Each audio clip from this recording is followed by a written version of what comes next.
Okay, we will call to order this meeting of the California Unemployment Insurance Appeals Board for Wednesday, April 17th, 2019. Begin by calling roll of the board. The chair is present. Vice Chair Reeves. Present. Member Lightstone. Present. Member Eng. Present. Member Allen. Present. Thank you. Minutes please show that all members are present. Now move to approve of the minutes of our last meeting, March 20th, 2019. Is there a motion to approve the minutes of last meeting? I'll make the motion. Moved and seconded. All in favor, please say aye. Aye. Opposed, nay. Please show the minutes being approved unanimously. Moving on now to the chair's report. Well, as happened last month, this month's meeting is being videotaped. It's not being live streamed. We will be starting live streaming soon.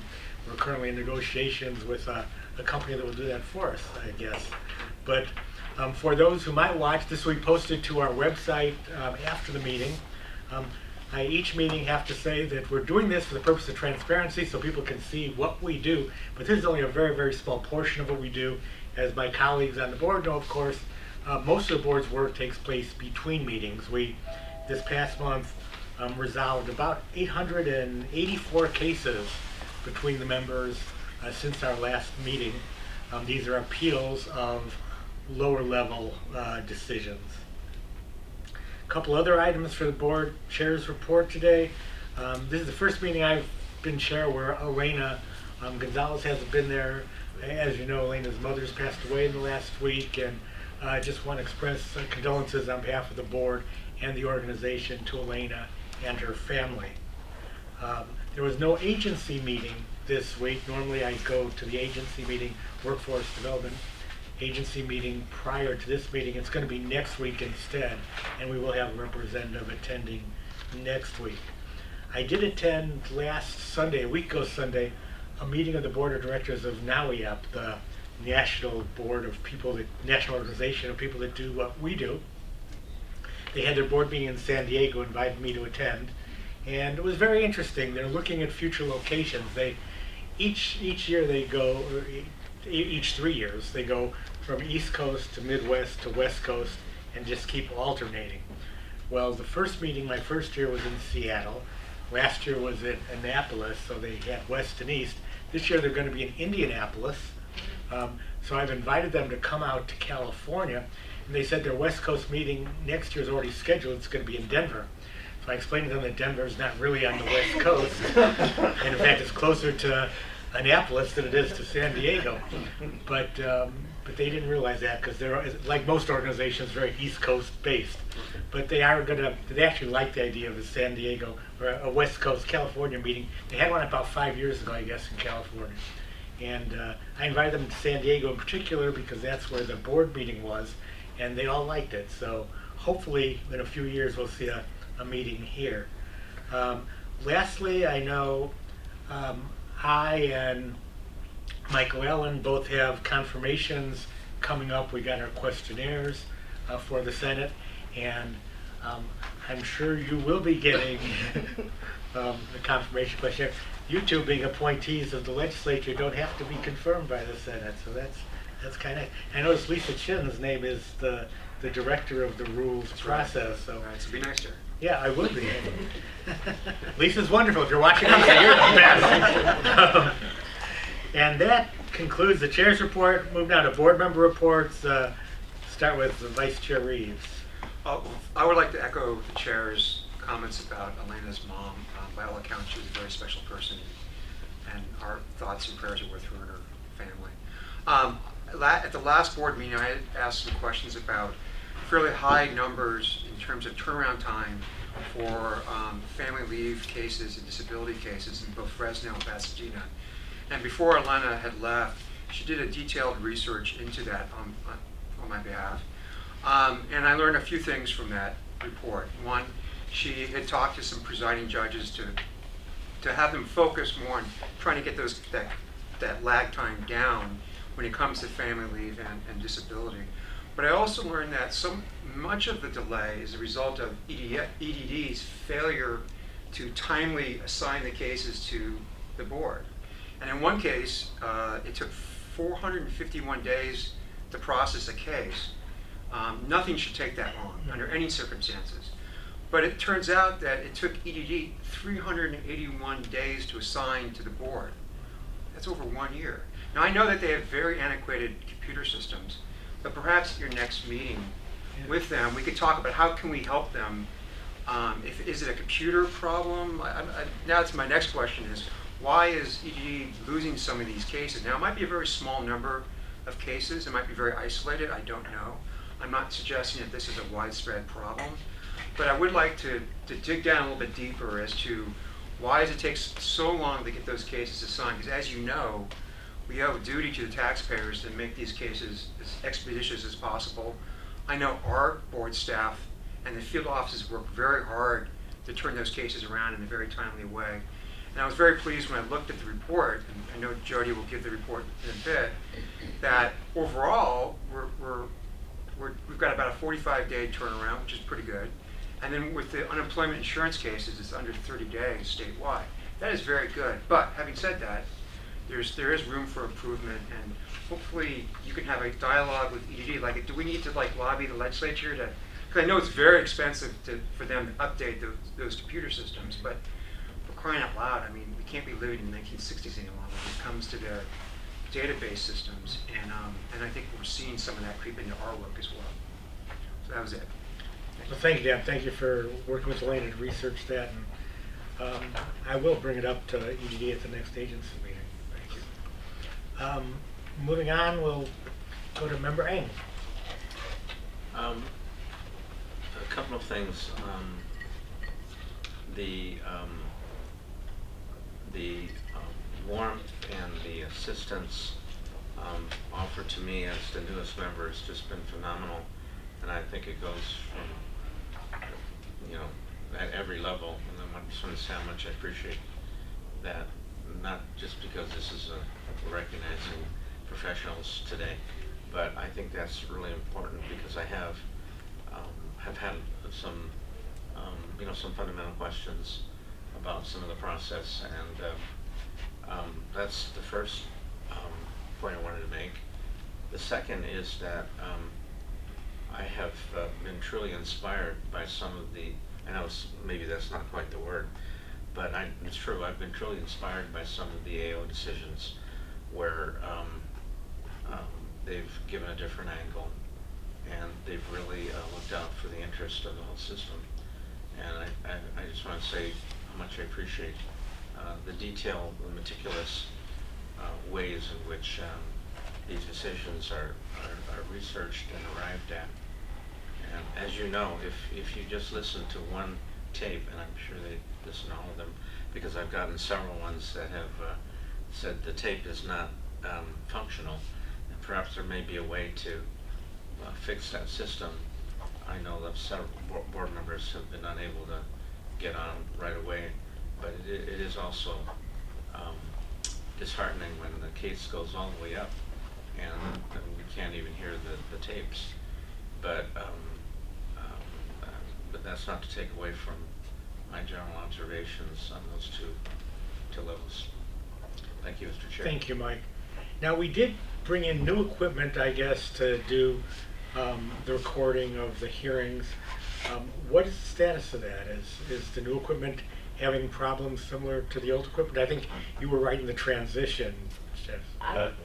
Or who else? I was going to speak to the problems, because we do track audio problems and try to get a handle on what, if anything's going on. And I think at this point, all the new equipment is up and running, and unfortunately, I think most of the bad audios are human error at the field level. So we do bring that up. I know Elena brings it up at the monthly PJ meetings to remind the ALJs in the field to review it, because it's really about them remembering to turn it on and turn it off at the right points in time, which they have to do sometimes within the hearing as they're doing various steps. So, but it's always a good thing to remind them. The number has gone down significantly from the past when we had to remand a much higher number of cases due to bad audio. Okay. Thanks, Jody. Next, we'll go to Member Lightstone. I don't really have a report other than it's good to be working with everybody here. And I will second what I've heard from Member Eng about the quality of the work we're getting from Great. at all the levels. Thank you. Thank you. And Member Allen, it occurs to me that you are a little bit like Jerry Brown, that you're both oldest of the appointees in terms of appointment date, not age. And you're also the newest in terms of appointment date, so. It's quite an experience. Yes.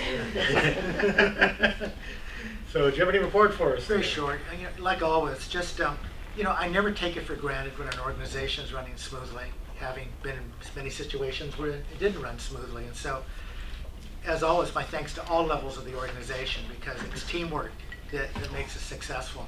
And I never want the folks who are listening to this tape or seeing us here think that we don't realize that there's a huge amount of effort that has to come forward from all levels of the organization to be successful.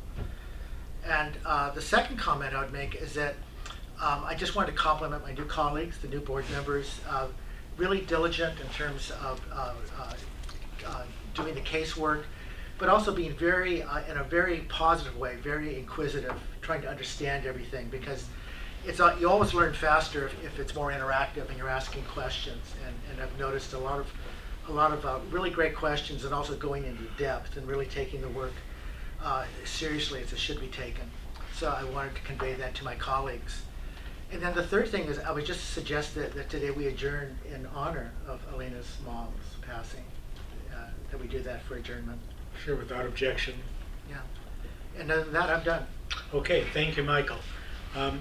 With that, we come to item 5 on the agenda, which is time available for public comment. Are there any members of the public who wish to address the board?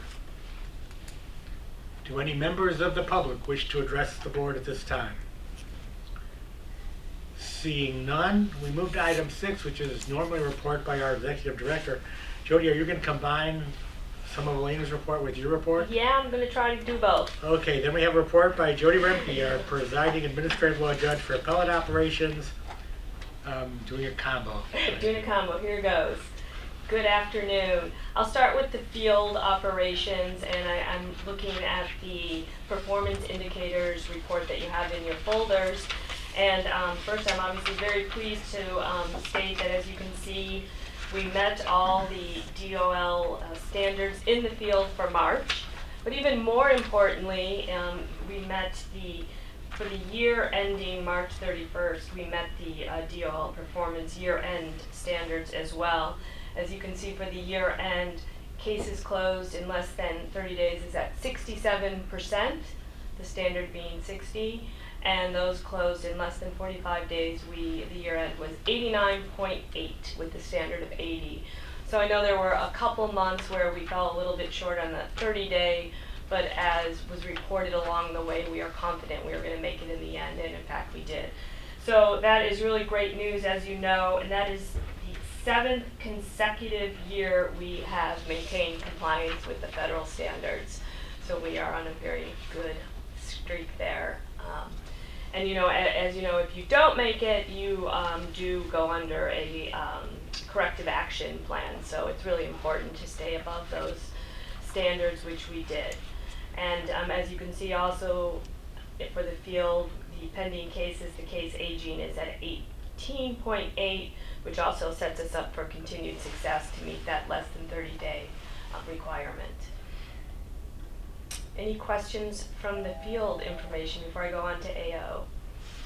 And just for the newer members to know, there are several agencies in the CUIAB family, the national organization, that don't meet their standards on an annual basis, even during, during these the good times. Yeah, we had trouble as an agency back during the recession. We were swamped with cases, but during the last, as Jody said, for 7 years now, as the economy's recovered, we've been doing really well. But not every agency does, so it's a tribute to our judges in the field and the rest of our agency. And similar good news for AO, as you can see, for those cases less than 45 days. For the year end, we are at 91%, with the standard being 50% or greater. So we have a lot of comfort room there. With 75 days, 75 days or less, we're at 98.4%. And again, I think case aging is the good indicator of the future for us, and the average case being 21.8. So we should continue to perform well obviously a lower caseload helps that, but I think we also, through the last several years, have made a lot of changes in just the process itself to streamline it. And these are the results, so I think both the field and AO have done an excellent job, and take a moment to appreciate that.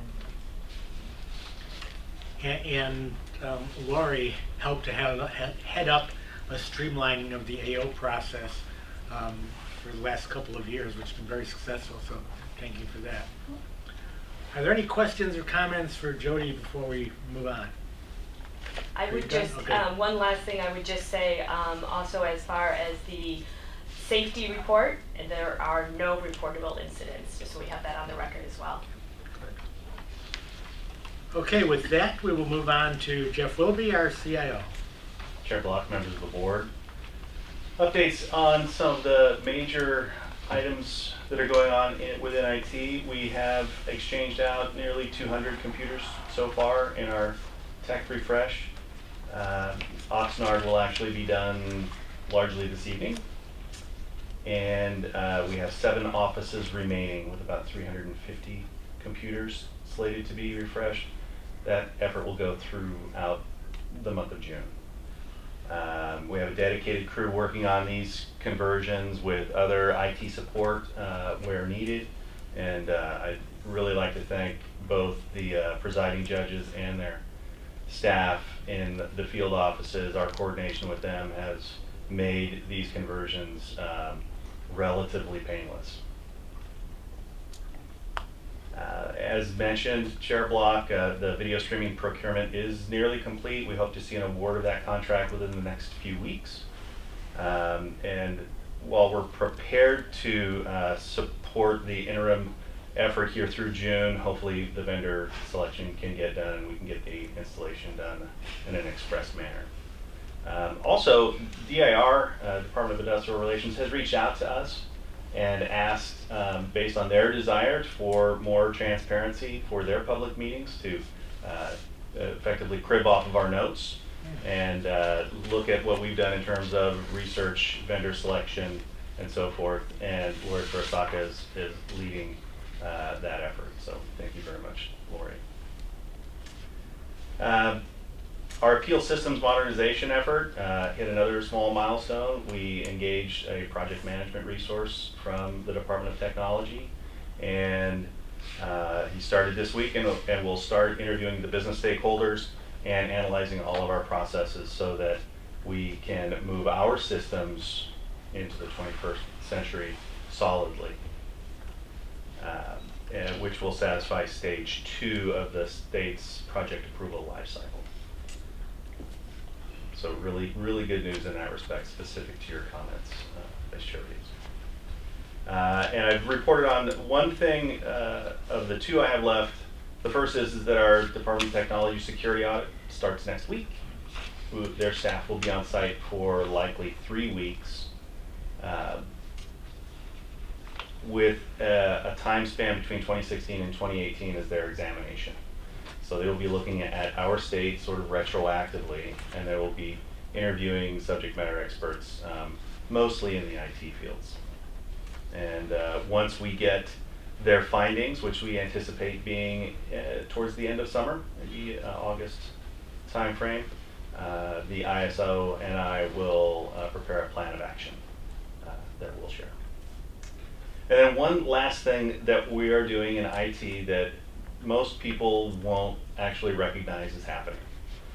The network group is traveling from office to office and doing a pretty major technology refresh. But it's all sort of under the hood. Nothing typically that you're going to notice or see, but it's replacement of some very old, obsolete equipment. So if all things continue to run the way that they should, you'll never know they're there. And sometimes that's the way IT should be. But I'd like to recognize the efforts that those folks do, because those are jobs that get done on nights and weekends when no one else is in the office and they're laboring overnight. And I'd just like to call out that kind of work and effort, because it's a little bit offset from what we do day to day. And it is also in anticipation of a major network change out where we're going to improve the speeds at all of our sites as well. So that is a project that you'll be hearing about as summer rolls on as well. Good. Well, thank you, Jeff. Any questions or comments for Jeff? I Mike? have a comment. Being the newest board member, I was very impressed. Recently, I was working with Kathy, and I wanted to make sure that I had call forwarding. Little did I know now that we have. I call this whiz bang technology, where essentially the voicemail messages can be made into a waveform. It's also transcribed as an email, and it can be sent to you. And so you don't even have to fiddle with your phone at all. It'll just show up on your computer, your voice messages. And I thought that was terrific. I was quite impressed, so thank you. Absolutely. I'll field any other requests for that now. That sounds good. Okay, no other questions or comments for Jeff. Move on to Rob Silva, our Chief Administrative Officer. Good afternoon. As Mr. Willoughby said, this network project will be mostly unnoticed by CUIAB, but since I track overtime and travel expenditures, I think I'm going to notice. You will. Which segues me into an overtime report that I'd like to give, which is on the left-hand side of your folder. And so far this calendar year, we've really moved away from a reliance on overtime. The first 6 months of the fiscal year, we were averaging about 90 hours per month, mostly for decision typing and keeping up with that in field operations. So far in 2019, only IT is really doing overtime at about 20 hours per month. Barely noticeable, and none has been used in the field. This has resulted in what you'll see in the document, the current budget surplus projection of over $50,000 for this expenditure category. Also in this document are lump sum payouts. In February, there weren't any separations creating lump sum payout for CUIAB. However, there was a ledger adjustment from a separation that took place in November, which added $6,000 to this category. But with the dramatic decrease in retirements from CUIAB as the fiscal year has progressed, the budget shortfall, which was at $200,000 projected in October, is now down to $17,000. We're doing quite well in overall personnel expenditures. Collectively through January 31st, which is 58% of the fiscal year, we had expended 52% of our personnel dollars. During the last board meeting, I went over the fiscal purchase deadlines, and I'm happy to report that all of the contract requests as well as contract amendment requests were done by the March 29th deadline. I also expect this week to sign the final purchase order request for non-IT equipment well ahead of the May 10th cutoff for that. And I've been discussing with IT. Additionally, they will most likely by the end of April, which is well above the cutoff, before the cutoff, be submitting their purchase order requests as well. One last fiscal item is the securing of an architecture revolving fund account for our Oakland, our Bay Area Office of Appeals in Oakland. We are doing a modular reconfiguration project there. DGS just walked the property last week to finalize the scope and projected cost of the project. So we will be submitting the paperwork to the Fiscal Programs Division next week ahead of the April 30th deadline to secure that ARF, the Architecture Revolving Fund. One facility update. We've just entered into a lease renewal for our Salinas Hearing Outstation, 8-year lease renewal, and Doug in Administrative Services, Doug Mattis, is going down on April 25th to do the final project walkthrough for the tenant improvements that we did associated with that lease renewal. And finally, on Monday, we circulated an announcement that we're now accepting applications for a presiding administrative law judge exam that we're administering. Our current PALJ list expires on April 27th, and the final filing date for the new exam will be April 29th. And then we'll administer the exam in early May to form a new list for presiding administrative law judge. And that's my report. Now, are we in a place, Rob, where we can start hiring as vacancies occur, new people into administrative law judge positions rather than people who were laid off and want to come back? As far as backfilling vacancies is Yeah. concerned, heading into the 1920 fiscal year, we still don't have, and we probably won't for at least a month's time, know exactly what positions we will have available come July 1st.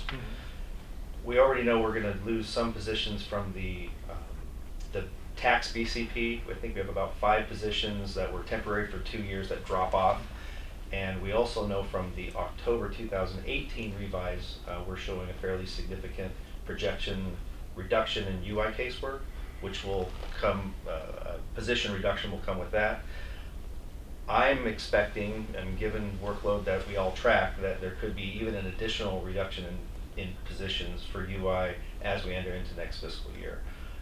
So I'm gun shy about backfilling positions until we're closer to the start of next fiscal year when we really know how many positions we're going to have available. Okay, and I guess the important part of my question to me was, have we exhausted the list of, didn't we have a rehire Oh, the list? reemployment list, I'm Yeah. sorry.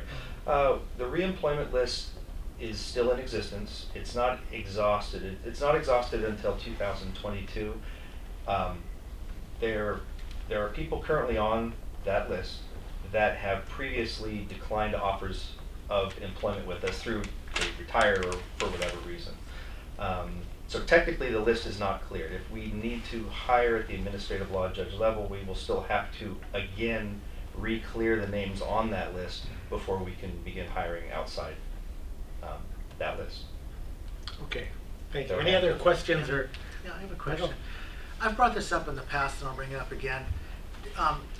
But I'll make it more specific this time. Does the agency have a contingency plan regarding if the economy goes into recession and we need to add staff rapidly? Well,